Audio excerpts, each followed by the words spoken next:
welcome back to Homestead Corner. I'm Ginny, and today we're going to talk about these rising food prices.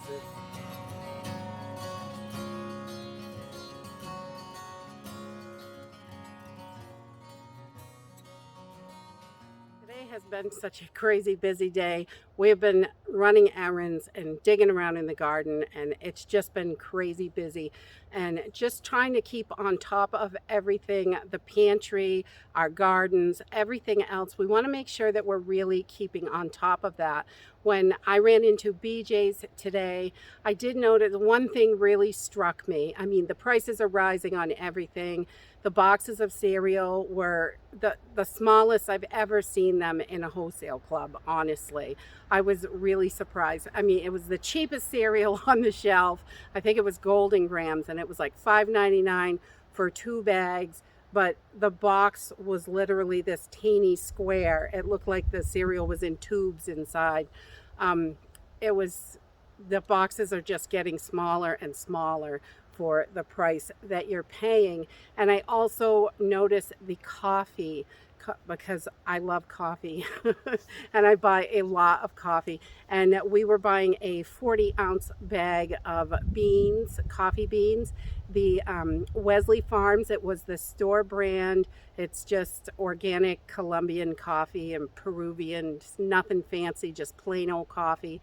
But they were $11.99, and then about 2 weeks ago, I noticed they were $16.99, and today they were $19.99 for that same 40-ounce bag. So these prices are really giving big jumps more frequently. It's really, really going crazy in the stores, even the wholesale clubs and things like that. Chicken prices were up, beef prices were up. We noticed a lot of stuff were up just from a couple of weeks ago when we went in last. So staying on top of that, the more that you have in your pantry now, the better off you're going to be. I mean, these prices just keep jumping, and 2 weeks from now, I'm sure they will be even much more higher. We really need to be prepared for these prices to go crazy because this is not getting any better. The government continues to spend money like it's water, and that drives inflation. I know a lot of people want to blame all the companies and everything for this, and I'm sure there are a few companies out there that are greedy and getting rich off it, but their inflation is a big deal. The more the government prints money, the less our dollar is worth. Prices are also spiraling upward here in Maine. I saw an article the other day where they talked about Maine was one of the states where the gas prices are growing the fastest. And I know they're growing everywhere, all over the country. They definitely are. I filled up my tank, I don't know, maybe 4 days ago, and it was $4.69 a gallon. And today, while I was on my way to BJ's, I noticed gas was $4.81 a gallon. So every couple of days, I mean, we're seeing more and more every couple days. Diesel prices are over $6.50 now, and most of the price just keeps going. And there's a diesel shortage on the East Coast and in New England, which is going to wreak havoc on supplies in the stores. Not only the price, but availability. And I know we're not seeing huge shortages in this area right now. There are some things that are missing and some things that are that haven't been in stock for a while, but most of the stuff is spotty and in once in a while. Bread has been a big problem in our local store. The last 2 times I went in, it looked like this. And you know, there's some bread, but not a lot of bread. So making your own bread, working on those skills are going to be so important. And they don't cost you anything. Those are things that you just work on until you get it. It took me a while to learn how to make bread, so it didn't come out like hockey pucks and hard lumps of grossness.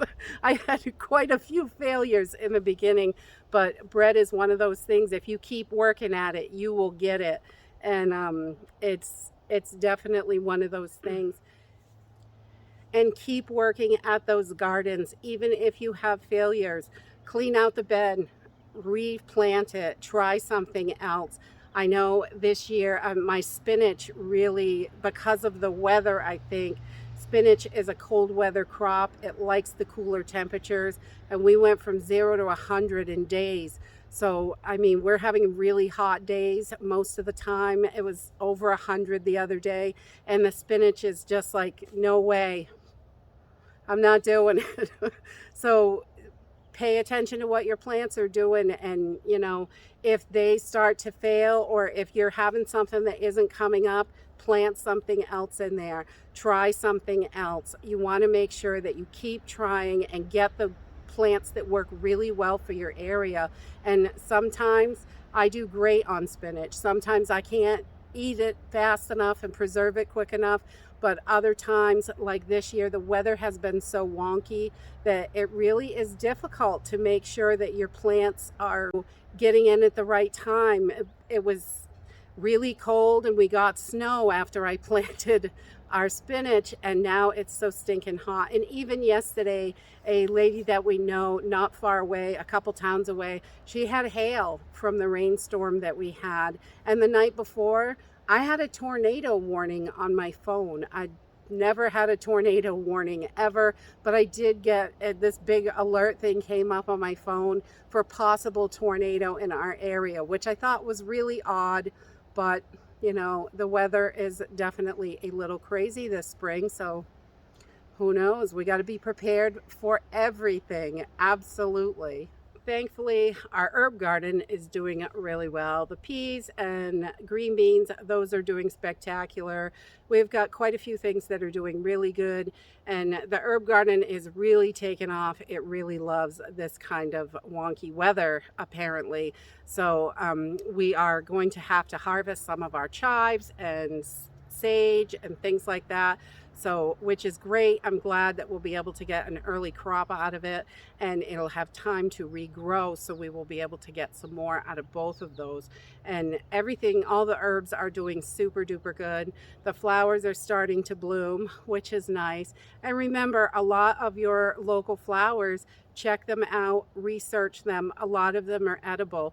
We have made tinctures from lilacs and all different kinds of things.